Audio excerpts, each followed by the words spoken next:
Ok, gente. Então, vamos continuar aqui. Agora a gente vai dando continuidade. Então, é bom até recapitular uma coisa. Vocês estão vendo esses desenhos não, fotomicrografias de bactérias, né? Vocês lembram qual é o tipo de microscopia eletrônica que foi utilizado aqui? Lembra?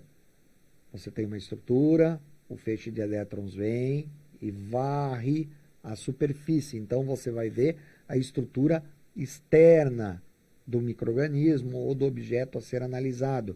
Então se varre a superfície, varre, microscopia eletrônica de varredura.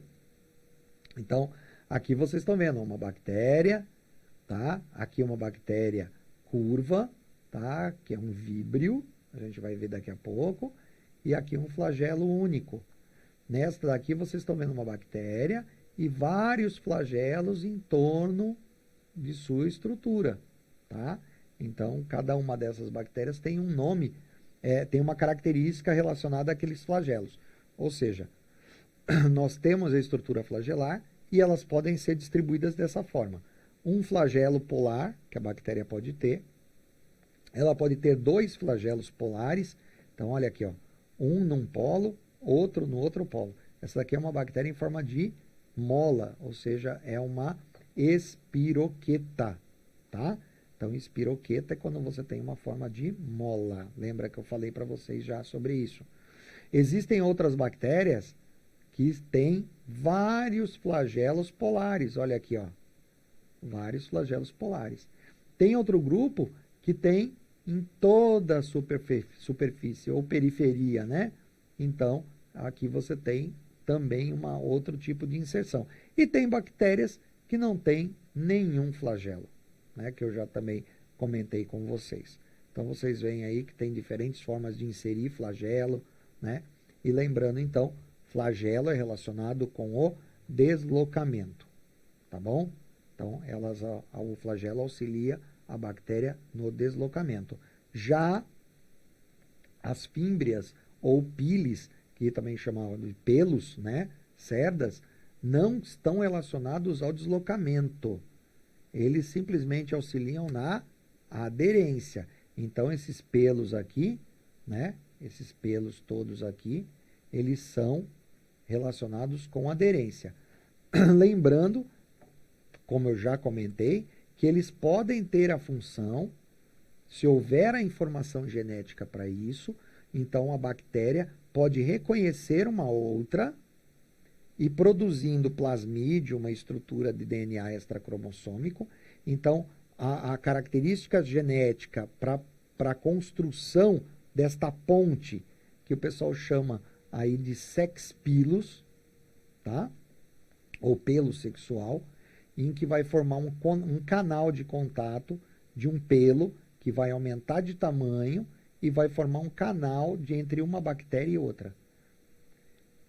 O gene responsável por isso, o pessoal chama de fator F de fertilidade, tá? A célula, então, a gente chama F+, é a bactéria que possui esse fator de fertilidade, esse gene responsável pela indução da produção desses sex pilus. Então, se esse gene, mas onde é que ele está? Ele pode estar no DNA principal da bactéria ou pode estar no plasmídio. Se ele estiver no DNA da bactéria, essa bactéria vai ser sempre F+, né? Porque está inserido no DNA. E aí, se ela tiver um plasmídio aqui, o que pode acontecer? Produz o F. pilus, né, esse sex pilus, e aí o plasmídio pode sair daqui e ir para cá. Ou o plasmídio se duplicar e mandar uma cópia para cá e continuar com outro aqui. Ou seja, as características genéticas que tiverem no plasmídio vão permanecer na cópia aqui e a bactéria que receber pode acabar expressando as mesmas características desse plasmídio aqui também. Agora, se o gene, o fator de fertilidade, estiver no plasmídio, pode acontecer também outras hipóteses. Quais? Se ele estiver aqui e o plasmídio migrar para cá, ou seja, induz a produção do sex pilus e ele vem para cá, esta bactéria que não tinha o fator F acaba recebendo pelo plasmídio. Então ela vai sair de F-, é uma bactéria que não tem o fator de fertilidade, vai passar a ser F+, porque agora ela vai ser, né, capaz de produzir esse sex pilus. E essa daqui, se está no plasmídio esse gene, e se ela não duplicou o plasmídio, ela era F+, e vai ficar sem, então vai passar a ser F-. Agora, se ela fizer uma cópia do plasmídio, ela vai continuar com o plasmídio aqui, vai passar uma cópia para cá.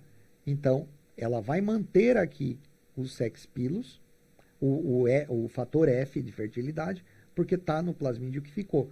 E essa daqui vai receber também o fator F através do plasmídio.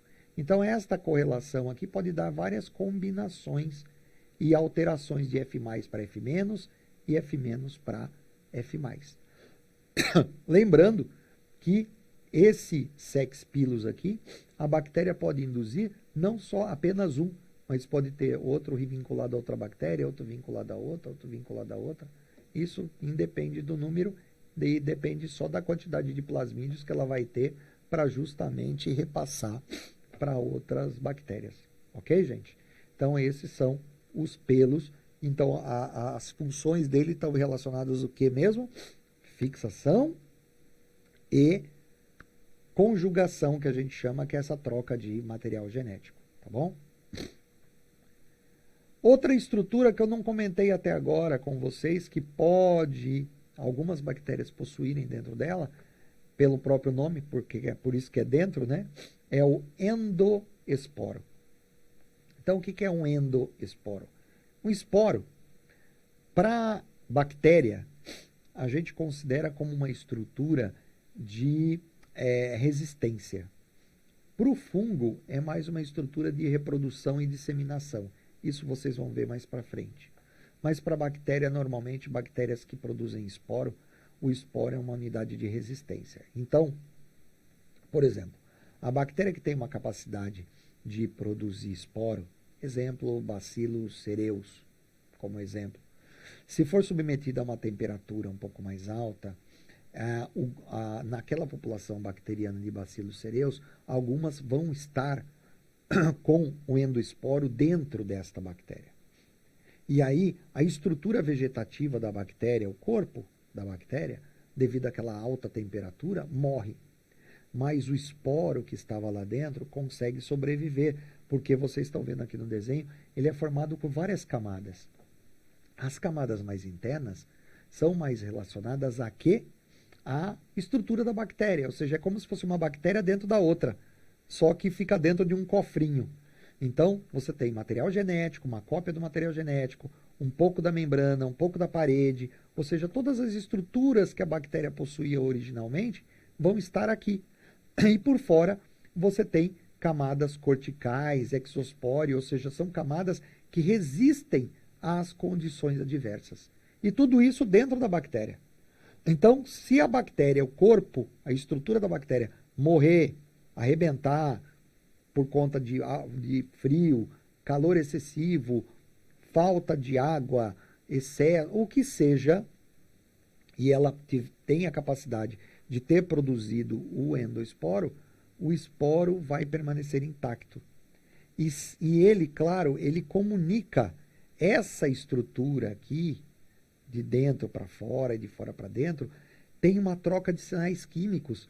Então, a bactéria, ao longo do tempo, os sinais químicos vão informando a estrutura de que as condições que estavam ruins podem ter melhorado. Então, aí o que acontece? O rompimento dessas camadas mais externas e a formação de uma nova bactéria. É claro que, como era um endoesporo, era uma estrutura diminuta dentro de uma bactéria. Então, ali você tem o material genético na íntegra, mas é um pouco de parede, um pouco de membrana, e tudo isso vai ser metabolizado e produzido até atingir a estrutura que era o tamanho original da bactéria, tá bom? Então, aqui a gente tem, acho que um exemplo. Olha aqui, ó.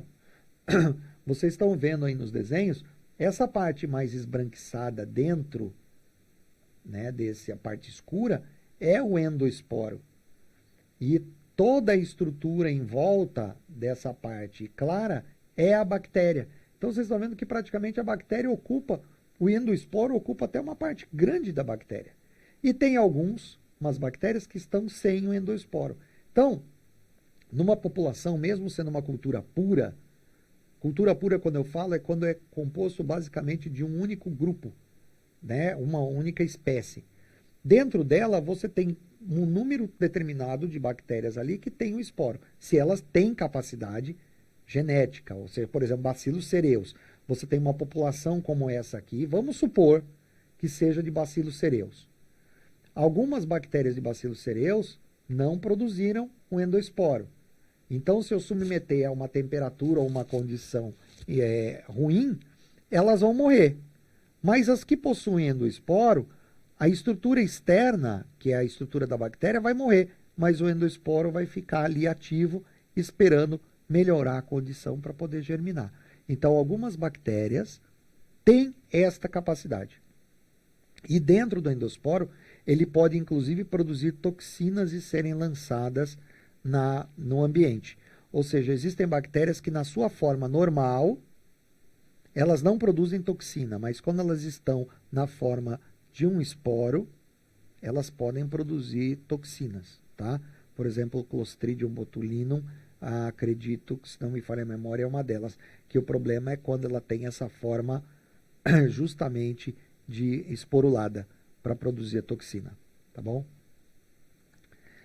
Aqui é um exemplo, olha, Bacillus cereus, ó, rompeu-se a cápsula daqui do esporo e ele está sintetizando uma nova estrutura bacteriana. Então vocês estão vendo, olha, não é que isso tudo aqui estava prensado aqui dentro, não.